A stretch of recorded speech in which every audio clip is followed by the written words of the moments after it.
ખાસ કરીને અત્યારે જે વરસાદનો રાઉન્ડ ચાલી રહ્યો છે તેના વિશેની સંપૂર્ણ વાત કરવાની છે। સૌ પ્રથમ તો હું આપને એ જણાવી દઉં, ગઈકાલે પણ આપણે એક અપીલ કરી હતી કે આપણા નામથી ક્યાંય અફવા ફેલાણી હોય કે 26 થી 30 તારીખમાં અતિવૃષ્ટિ થશે, એ જૂનો વિડીયો છે, એટલે કોઈ મિત્રોએ અફવામાં આવશો નહીં અને આ વિડીયોને વધુમાં વધુ શેર કરીને દરેક મિત્રો સુધી મેસેજ પહોંચાડજો કે એ જે અફવા ચાલી રહી છે એ જૂનો વિડીયો છે। આ 26 થી 30 તારીખમાં એવા કોઈ અતિવૃષ્ટિના વરસાદની શક્યતાઓ નથી, પણ હા એક ચોક્કસથી છે કે રાજ્યની અંદર વરસાદ થવાનો છે અને અત્યારે પણ છેલ્લા 2 દિવસથી જે વરસાદ પડી રહ્યો છે, જેવી રીતે અમે આપણે બંગાળની ખાડીની સિસ્ટમની વાત કરી હતી એ મુજબ 2024ના ચોમાસાની વરસાદની આ છેલ્લી સિસ્ટમ આવી છે અને બંગાળની ખાડીમાંથી સાયક્લોનિક સર્ક્યુલેશન બનીને ઉત્તર પશ્ચિમ તરફ ગતિ કરી એટલે મજબૂત બની અને લો પ્રેશરમાં પરિવર્તિત થઈને અત્યારે જે આ વરસાદી સિસ્ટમ છે એ મધ્યપ્રદેશ મહારાષ્ટ્ર બોર્ડર લાગુ વિસ્તાર, દક્ષિણ ગુજરાતના અમુક વિસ્તારો છે, મુંબઈ ઉપર અને અરબ સાગરમાં એટલે કે જે ખંભાતનો અખાત કહેવાય છે આ વિસ્તારો ઉપર અત્યારે આના અમુક જે પાર્ટ છે એ જોવા મળી રહ્યા છે અને આ સિસ્ટમ અત્યારે સક્રિય છે, જેને કારણે 2 દિવસથી દક્ષિણ ગુજરાત અને સૌરાષ્ટ્રના છૂટાછવાયા વિસ્તારમાં વરસાદો હતા। આજે 26 સપ્ટેમ્બરના રોજ આ વરસાદની તીવ્રતામાં અને વિસ્તારોમાં વધારો પણ થયો છે।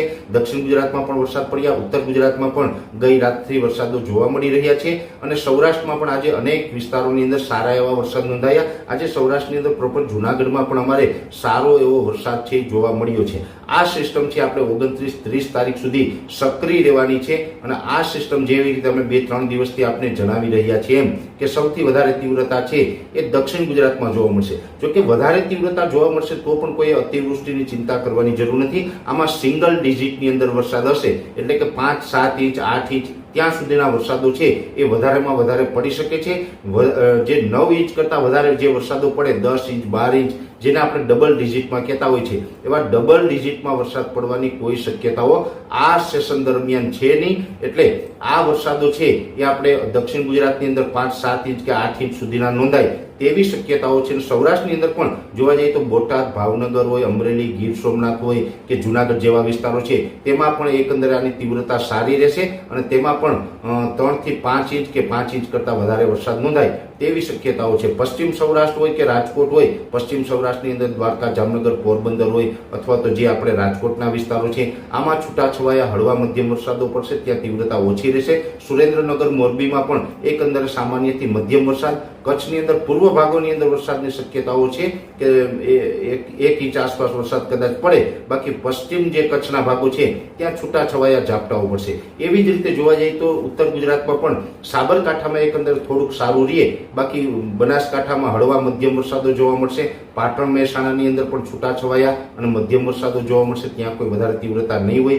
અમદાવાદ, ગાંધીનગર, કપડવંત કે આણંદ, નડિયાદ જેવા વિસ્તારો છે ત્યાં પણ છૂટાછવાયા અને હળવા મધ્યમ વરસાદો જ હશે। હા, એકંદર ચોક્કસથી જોવા જઈએ તો મધ્યપ્રદેશ બોર્ડર લાગુ વિસ્તારમાં થોડીક વરસાદની તીવ્રતા જોવા મળશે, જેમાં અરવલ્લી, મહીસાગર, દાહોદ, ગોધરા, છોટાઉદેપુર અને એક મધ્ય ગુજરાતનું વડોદરા આ વિસ્તારો એવા છે કે ત્યાં થોડુંક વરસાદની તીવ્રતા છે એ જોવા મળે। ત્યાં લગભગ 3 થી 4-5 ઇંચ સુધીના વરસાદો નોંધાય તેવી શક્યતાઓ છે। એટલે ખાસ કરીને દરેક મિત્રોએ નોંધ લેવાની છે, જે આપણે ઘણા સમયથી આ મુજબના વરસાદોની વાત કરતા હતા કે રાજ્યના 60 થી 65% વિસ્તારમાં વરસાદ જોવા મળશે, એ વિસ્તારોની આજે 26 તારીખથી સારી એવી શરૂઆત છે। આમ તો છેલ્લા 2 દિવસથી વરસાદો પડી રહ્યા હતા, પણ આજે 26 તારીખથી વરસાદના વિસ્તારોમાં વધારો થયો છે। આવતીકાલે 27 તારીખ અને પરમ દિવસે 28 તારીખ 2 દિવસ સુધી હજી સારી એવી તીવ્રતા જોવા મળશે અને રાજ્યના અલગ અલગ વિસ્તારમાં ઘણી જગ્યાએ સારા વરસાદો નોંધાય તેવી શક્યતાઓ છે। જોકે આ વરસાદ છે એ રાજ્ય માટે ફાયદો અને ગેરફાયદો બંને વસ્તુ લઈને આવી રહ્યા છે। જે ખેડૂત ભાઈઓએ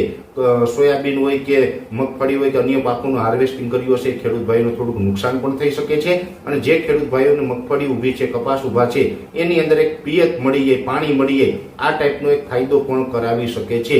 અને અંતે છેલ્લો વરસાદ પડે તો કુવા બોરમાં પાણી ઓછા થયા હોય તો એ પાણીમાં પણ થોડીક આપણે રાહત થાય એ ટાઈપના વરસાદો છે ગુજરાતના 60 થી 65% વિસ્તારોમાં જોવા મળવાના છે। આ વરસાદ છે છેલ્લો રાઉન્ડ છે। આ વરસાદની સિસ્ટમ આપણી ઉપરથી પસાર થઈ જાય, આ રાઉન્ડ છે એ 30 તારીખે પૂર્ણ થઈ જાય, પછી 1 ઓક્ટોબરથી ચોમાસાની ધીમે ધીમે વિદાયની શરૂઆત થઈ જશે। એટલે આ ટાઈપનો માહોલ છે એ હજુ આપણે રહેવાનું છે। આજના વિડીયોની અંદર રેગ્યુલર જે માહિતી હતી એ જ મેં આપને આપવાનો પ્રયત્ન કર્યો છે કે અત્યારે સિસ્ટમ છે એ ગુજરાતથી ખૂબ નજીક નજીક પહોંચી ગઈ છે અને અમુક પાર્ટ છે ગુજરાતની ઉપર પણ આવી ગયા છે અને હવે આવતીકાલે 27 તારીખ અને પરમ દિવસે 28 તારીખ એમ 2 દિવસની અંદર હજી રાજ્યના અનેક વિસ્તારોની અંદર સારા વરસાદો નોંધાય તેવી અમે શક્યતાઓ માની રહ્યા છે. આવતીકાલે બપોરે એક એક્સ્ટ્રા વિડીયો મૂકીને પણ આપણે હવામાન વિશેની લેટેસ્ટ માહિતી આપવામાં આવશે. એટલે આવતીકાલે બપોરનો વિડીયો પણ જોવાનો છે. પણ જે આપણો વાયરલ વિડીયો છે જેમાં અફવા ફેલાણી છે અતિવૃષ્ટિની, એવી કોઈ અતિવૃષ્ટિ થવાની નથી, એટલે કોઈ ડરવાનું કે ગભરાવાનું નથી.